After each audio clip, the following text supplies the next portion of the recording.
Hello, guys, and welcome back to another episode of the podcast, Control or Be Controlled. Podcast designed to help you start thinking differently and take control of your life. And I remain your host, Darlington. Today's guest is Amanda, a born survivor, HR professional, and vocalist, whose story spans extraordinary resilience, healing, and personal transformation. Born as an infant, over 30% of her body, and raised in a strict religious environment, Amanda has spent her life overcoming both visible and invisible scars. Despite these challenges, she went on to earn a degree in business administration from Temple University, build a career in human resources, and perform nationally on television, including appearances on NBC's Clash of the Choirs and alongside Patti LaBelle. Today, she also supports other board survivors as a peer mentor, using her story to inspire courage, recovery, and self-expression. Amanda, welcome to the show. Thank you for having me. All right, so I would like you to also introduce yourself.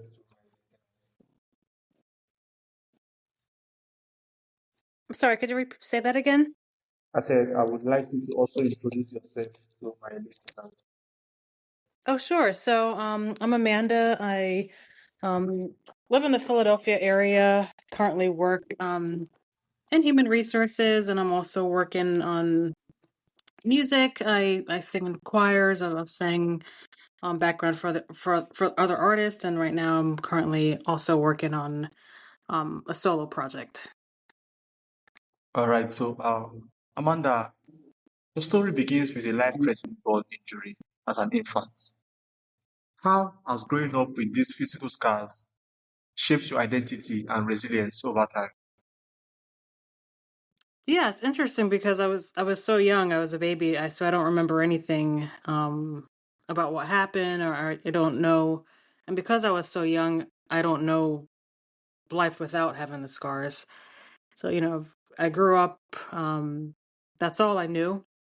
So it definitely makes you appreciate, just surviving that, appreciating being alive, and also just building confidence over time, learning to love like how you look, because I can't change it. So that's been the most important part for me.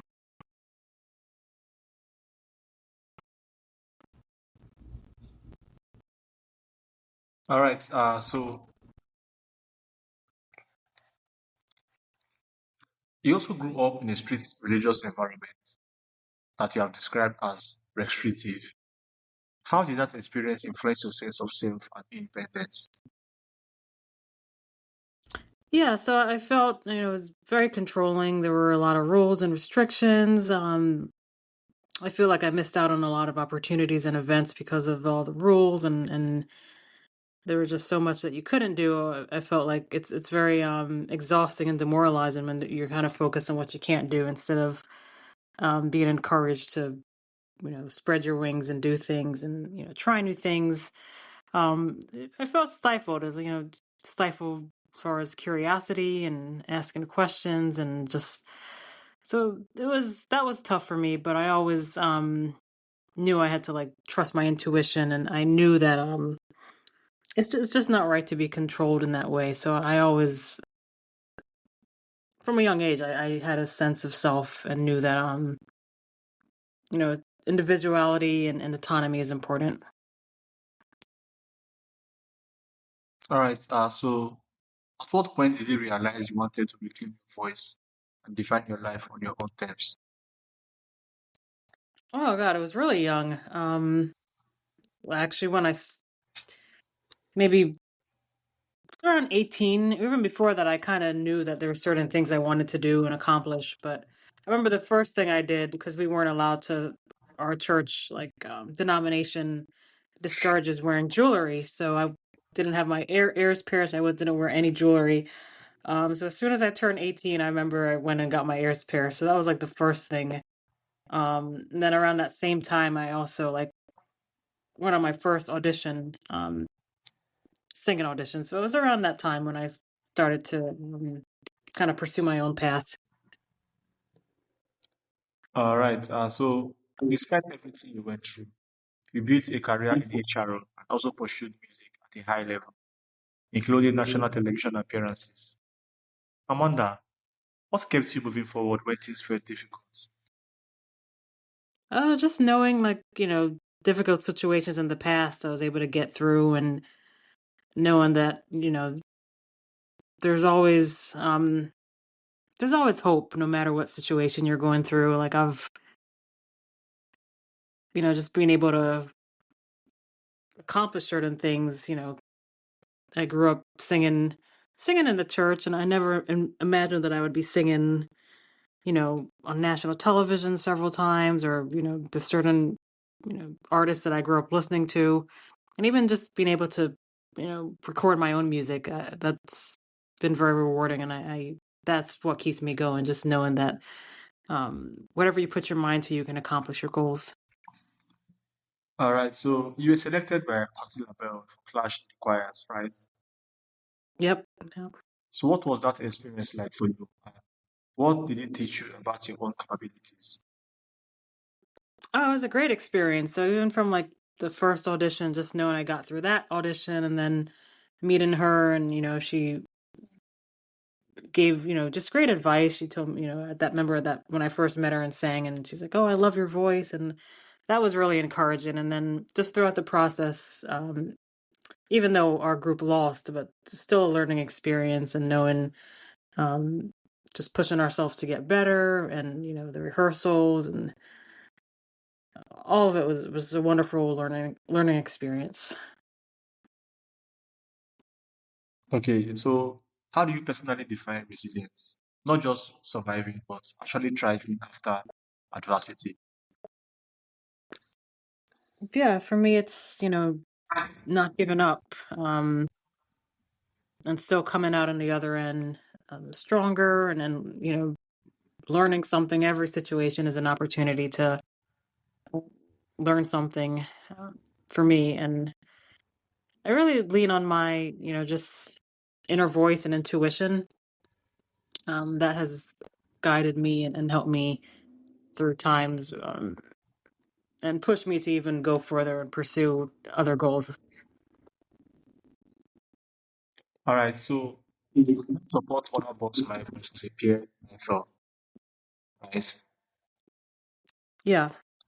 So, what do you find people most need? What do you find people most need in those early stages of healing? I think just someone to talk to that understands. Because of course you have like the nurses and doctors that are caring for you, but to actually talk to someone that's been through the same experience and can kind of give that firsthand advice is very helpful, and important for them. And also, just for them to see, at the stage when you're in the hospital or still recovering, I've I, I found that they like seeing someone that's got through, on the other side, and is living, just a normal life, going about working or going to school, and going about day to day. So I think that's a big part of it too. And another part of it is just listening, being able to, whether the person, ve- wants to vent angry or sad, or do they have questions about what things will look like in the future or currently, just being a listening ear. I think that's the most important thing. All right. So, how do you balance honoring your past while still not letting it define your future? Yeah. So it's for me, it's because there are times where I'm, worried about the future, or my mind is ruminating on past events. So just being present in the moment. Because there's nothing I can do about certain things in the past, or things I wish I had done different, or same thing. And, so for me, it's like just staying present and focusing on what's happening now, and um, kind of training my mind to be present in the moment. All right. So, is there a way society reacts to you as a born survivor that you do not like? Not really. I mean, there was a time where I mean, I didn't even know that there was a thing like that, people to refer to themselves as a burn survivor. But then I heard the term and I was like, oh, it's kind of reclaiming and showing your strength, showing that you did survive, and so I relate to it in that way, and I haven't found anything negative.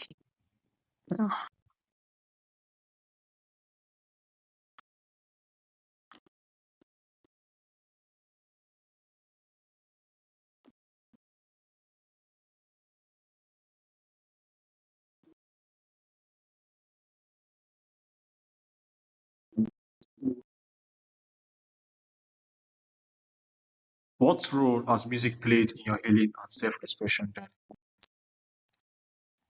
Oh, music, it's I listen to music pretty much every day. Just helps my mood. It's something takes me back to, good times. I love singing, so it's something that I've always, just loved singing even as a little girl in school and at church. Whether it's singing solo or with a group or a choir or anything like that, it's just always been a great joy and a passion of mine. All right. So looking back now, what would you say to someone who feels defined or limited by what they have been through? I'd say it's never too late to kind of redefine and change what happened in the past, change, redirect your life.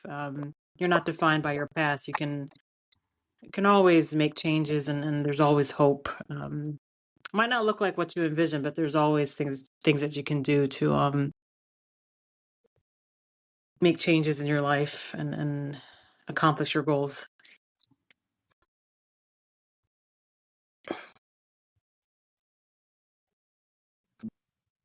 All right, Amanda, here is my final question for you. What is that one question you wish people would ask you that they do not ask you? One question that I wish people would ask me. Hmm. Yes, I don't know. one It's so question. much a question, but just maybe getting to know me as a person. Like, what are so maybe like what are maybe it's a good question. I would say,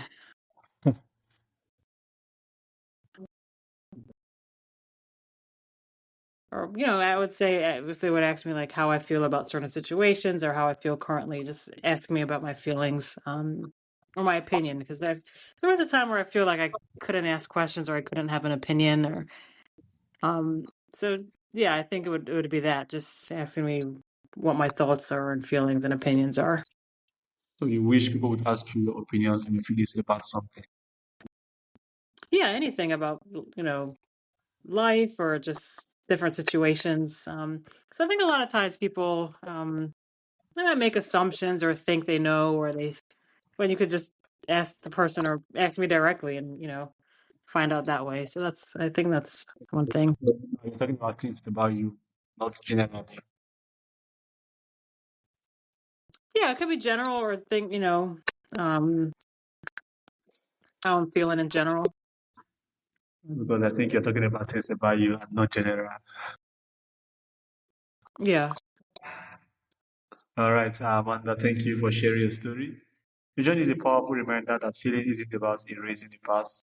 It's about learning how to live fully alongside it and still choosing to move forward with courage and purpose. And for all my listeners, according to Amanda, stories like yours remind us that resilience is not the absence of hardship. It is the decision to keep becoming who you were meant to be, even after life has tried to tell you otherwise. So, Amanda, before you go, where can my audience connect with you and learn more about your work? Yeah, so they can connect with me. I have an Instagram page. It's at manda.jg, manda.jg. And then also on my website, it's amandajgordon.com.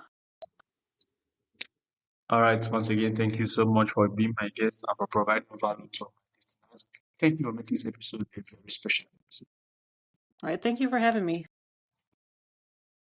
All All right. Have a wonderful day. right, thank you too. Bye.